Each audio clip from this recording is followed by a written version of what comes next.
you got to start fighting lies with the truth.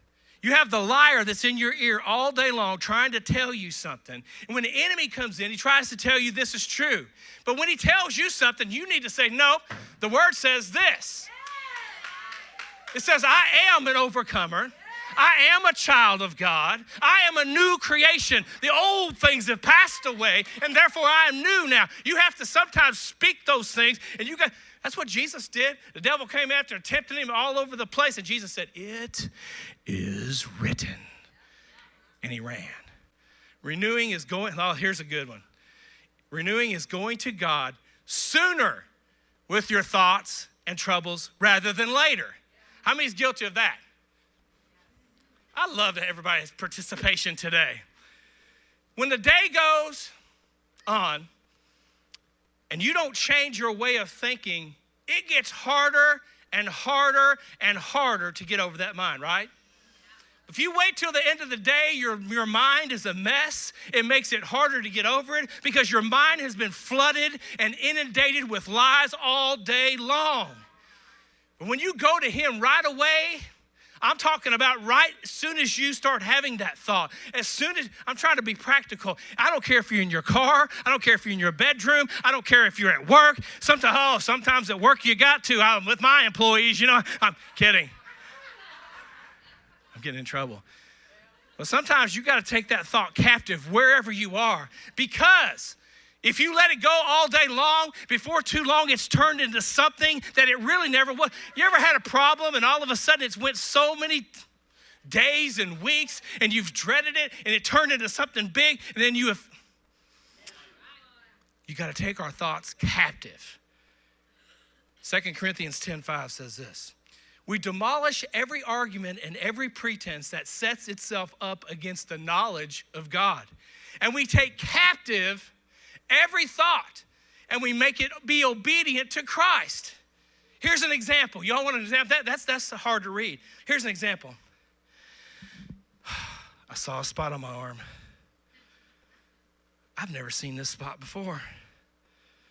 Oh my gosh, what if it's cancer? Oh my gosh, it's probably cancer. I'm probably gonna die. Y'all know that? There's a spot, I've never seen it before, and I'm probably going to die. Listen, our thoughts are naturally going to run rampant with fear and worry, but if you capture them before they begin taking you in a downward spiral, you're gonna find out that you can get hold of them and you can capture them. If you recognize a negative or a limiting thing, you can capture. Here's an example here. What's this spot on my arm? I'm gonna watch it for a couple weeks, and if it changes, if it doesn't get better in a couple weeks, I'm gonna go see a doctor. And I'll call the doctor and let him check it out.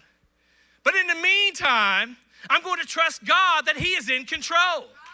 In the meantime, I'm going to understand that he is the great physician. I refuse to let this little spot, I refuse to let this thought, I refuse to let all of this thing diminish me and take my thoughts for the rest of the week. You see what a difference that makes right there when you change your perspective?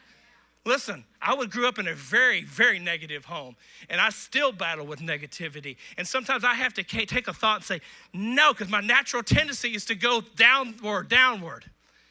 We have to learn how to transform our minds. Humility helps us transform our minds and renew our minds. When a good soldier does his job, he doesn't wait for a medal, does he, Jack? He says, it's my duty, sir.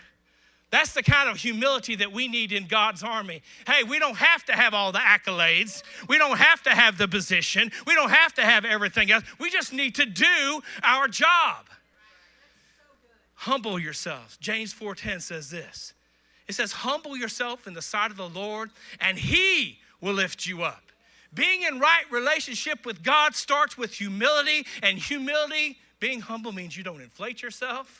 You don't advance yourself, and you don't promote yourself. They see in the army the good quality of the soldier, and that's how he gets promoted, right, Jack? A humble heart would say on the bottom instead of getting ahead by any means. Humility is this. It's understanding who God is. It's approaching him with humility and reverencing him. Sometimes I said you got to get back on your knees and place yourself in a position before God, and it places you in the right position, not behind God, not in front. So many of us are way behind, but yet there's so many of us that are way ahead of God. We're trying to figure it out, and God said, if you'll just stay right here and get in a place of humble, I'm about to take you somewhere, but you got to learn how to stay right here.